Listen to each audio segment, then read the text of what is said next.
A long time ago, in a quiet town surrounded by rolling hills, there lived a couple named Daniel and Mira. They weren't rich, they weren't famous, but to them, none of that mattered. Because after 8 long years of waiting, they were finally blessed with a child, a boy they named Ethan. From the moment he was born, Ethan became their entire world. Every laugh of his felt like music. Every tear felt like a storm. And so, they made a silent promise. We will never let him feel pain. As Ethan grew, that promise slowly turned into something else. If Ethan cried for a toy, he got it. If he refused to eat, they replaced the meal. No need to stress him. He's still young. He'll learn later. But later never came. Years passed. Ethan was no longer a child. He was 15 years old.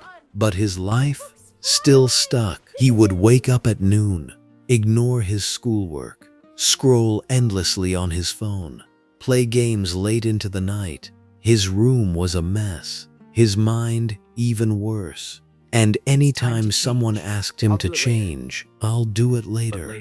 But later never came. What his parents didn't know was that Ethan wasn't alone. Far beyond what human eyes could see, in a strange, dimly lit hall suspended in darkness, a meeting was taking place. Not of people, but of forces, invisible yet powerful. At the center sat a tall figure cloaked in shadow. Around him were 3 others, each one representing something dangerous. One leaned lazily against a pillar, barely able to keep his eyes open. "I don't see the rush," he yawned. "Everything can wait." That was Sloth. Another paced around, smirking. "I say whatever benefits me," he said. "Truth is optional." That was Deceit. And the last one stood with his chin high, arms folded. "I don't need anyone," he scoffed. "I am above them all." That was Pride. The shadowed figure finally spoke. "Enough." The room fell silent. "I have called you here because of a boy." He raised his hand, and suddenly an image appeared in the air. Ethan, lying on his bed, scrolling endlessly, ignoring everything around him. 6 months, the figure said. This boy has been slipping. Late nights, no discipline, and yesterday, Ethan blaming his teacher for missing an assignment, when in truth, he never even tried. Deceit smiled. "Oh, I like him already." Sloth stretched lazily. "He's practically one of mine." Pride chuckled. "And he never admits fault?" "Perfect." The shadowed figure nodded slowly. "Then he is ready." He pointed toward the image. "Go, take control, make him yours." And just like that, the 3 forces vanished. Back in the real world, nothing seemed different, but inside Ethan, something had changed. From that day on, getting out of bed felt impossible, telling the truth felt unnecessary, and asking for help, unthinkable. His parents began to notice. "Ethan, this isn't like you," Mira said one evening. "You need to start taking responsibility." Ethan scoffed. "Now you care? You gave me everything growing up, and suddenly I'm the problem." Daniel's voice hardened. "That doesn't mean you stopped trying." But Ethan just turned away. "Whatever." And in that moment, something invisible smiled. Because sloth, deceit, and pride had finally settled in. Ethan didn't realize it yet, but his life was no longer fully his. Days turned into weeks, and weeks into months. Ethan's life began to fall apart quietly. He stopped replying to friends. He missed deadlines. He lied so often, even he started believing himself. "Did you submit your assignment?"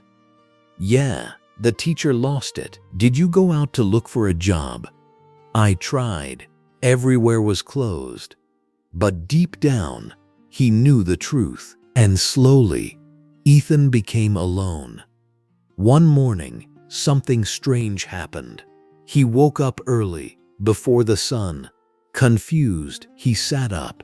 No phone, no noise, just silence. For the first time in a long while, his mind felt clear. He stepped outside.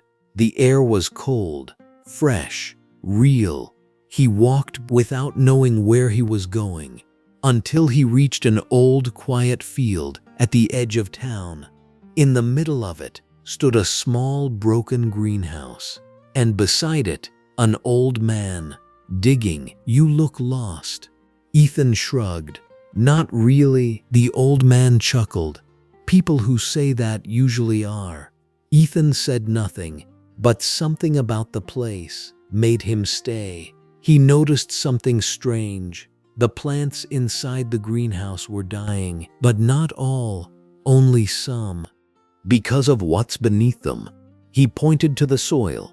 Weeds, not the small ones you see, the deep ones you don't. Ethan frowned. "Then just pull them out." Ethan stepped forward, grabbed one, pulled.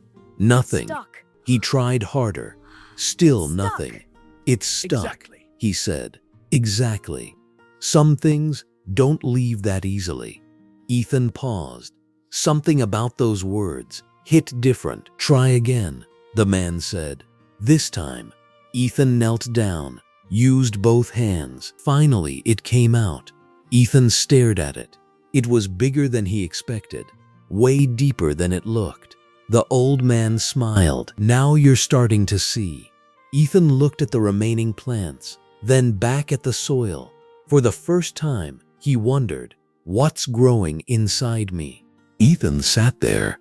"Some things don't leave easily," the old man repeated. "The laziness, the lies, the pride, they weren't random. They were planted." "What do I do?" Ethan asked quietly. The old man handed him a small tool. "You remove them. Slowly.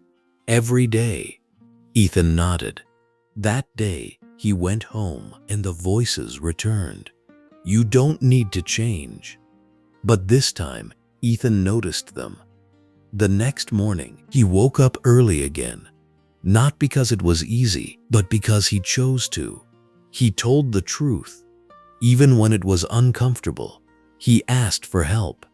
Even when his pride resisted. And little by little, the roots began to loosen. Days turned into weeks. Weeks into months. Ethan wasn't perfect, but he was different. He fixed his routines, rebuilt his relationships, found purpose again. And one evening, he returned to the greenhouse. But the old man was gone. The plants, alive, strong, growing. Ethan smiled, because now he understood no one saved him. No magic, no shortcuts, just this.